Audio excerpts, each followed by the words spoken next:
Welcome back to Extreme Outdoor Survival. If you're new here, go ahead and subscribe. This channel exists for people who study history seriously and treat survival as a skill set, not a movie fantasy. Mountain environments have always been decisive in history.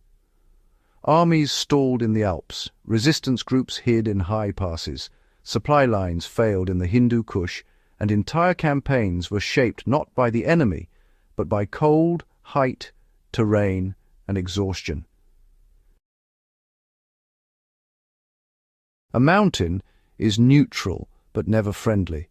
Add the stress of a combat environment, even if you're just trying to escape it or avoid it, and the mountain becomes one of the most demanding survival classrooms on Earth. The goal here is simple: how to stay alive and off the radar in mountainous terrain until you can move, signal, or reach safety. We're talking practical, historical, and applicable skills. The first principle is that the mountain punishes speed. Combat environments trigger adrenaline, and, well, adrenaline drives people to rush downhill, run exposed ridgelines, or overexert themselves under weight. That's how ankles break, lungs give out at altitude, and hypothermia sneaks in through sweat-soaked clothing.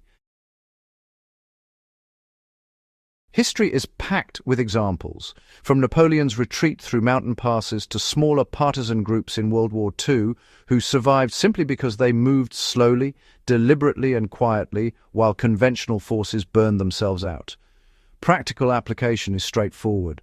Shorten your steps, control your breathing, and move in bursts, with frequent stops to cool down before sweating. If your back and chest are wet, you're already losing. The second reality is that in the mountains, cover and concealment are, well, different things. Rocks, folds in terrain, and trees provide cover from wind and occasionally from line of sight. On the other hand, snowfields, open scree slopes, and bare ridges provide neither. Concealment is really about not being seen, while cover is about not being exposed to falling debris, weather, or unwanted observation. The historical lesson is, honestly, quite consistent. People who stayed below skyline survived longer. Your practical rule is simple. If you can see far in every direction, then, well, many others can see you too. Travel on the military crest, not the skyline, meaning just below the top of a ridge where you gain observation without, silhouetting your body against the sky. Third, altitude is not bravado-based. It is biological. Thin air strips strength from even hardened fighters. Himalayan porters, alpine troops, and Andean communities didn't tough it out. They acclimatized. In a real scenario, you may not have days to acclimate, but you do have one critical tool: pacing. Headaches, dizziness, nausea, and confusion are not weakness. They are altitude sickness, and people throughout history have died because they ignored the early signs. Practical action looks like this. Ascend slowly, hydrate constantly, and if you feel worsening symptoms, do not go higher. Descending a few hundred meters can be the difference between recovery and unconsciousness. Fourth, shelter isn't comfort. It's strategy. In mountain conflict zones, open fires, obvious camps, or visible smoke can draw attention you really don't want. Historical resistance groups solved this by using microshelters, small, low-profile thermal protection rather than obvious structures. Snow caves, rock overhangs, tree wells, and tightly built lean-tos preserve heat while disappearing into the terrain. One practical sequence works across centuries. Get out of the wind first, insulate yourself from the ground second, and only then concern yourself with overhead cover.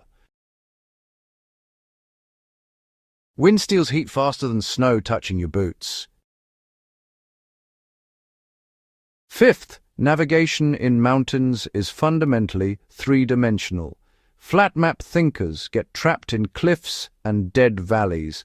Military history in Afghanistan and the Caucasus proved repeatedly that the person who understands valley systems, watersheds, and ridgelines controls movement. For survival, this means reading where water flows to predict safe exits. Follow descending drainages when disoriented, but stay above riverbanks to avoid traps, flooding, or narrow chasms. And here's a practical example. If fog drops visibility, stop climbing ridges blindly. Drop slightly until you pick up a drainage, then move parallel to it, not inside it.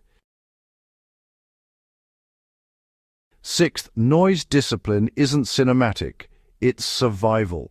Loose gear clacking on your pack, crunching snow at the wrong time, metallic sounds, all carry farther in cold mountain air. Historical mountain fighters wrapped metal in cloth, tied down straps, and even stuffed fabric into bootlaces to reduce sound signature. Your practical step today is to audit your pack before nightfall. Shake it. If it rattles, fix it. Silence is a tool, just like a knife or stove, and in a hostile environment, it keeps you uneventfully alive. Seventh, your greatest enemy in mountain conflict environments is exposure combined with fatigue. People don't lose to the environment dramatically. They fade through bad decisions created by hunger, cold, and exhaustion. That is why disciplined routines mattered historically. All right, so let's talk about your evening and morning routines. In the evening, make sure you've got dry socks, have a warm drink, tighten up your shelter, and review your movement plan for the next day. In the morning, it's important to get your joints warmed up, assess your route for avalanche or rockfall risk, and make sure you've secured enough water. You know, honestly, simple routines like these really help stabilize the mind when the environment and circumstances around you are anything but stable.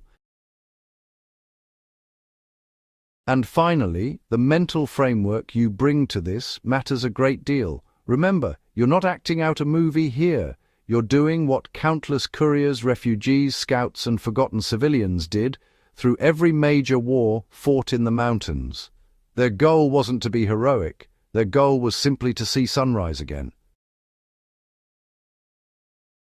That sort of mindset, in the end, leads to conservative movement, patience, and a genuine respect for the terrain, rather than any kind of reckless confrontation with it.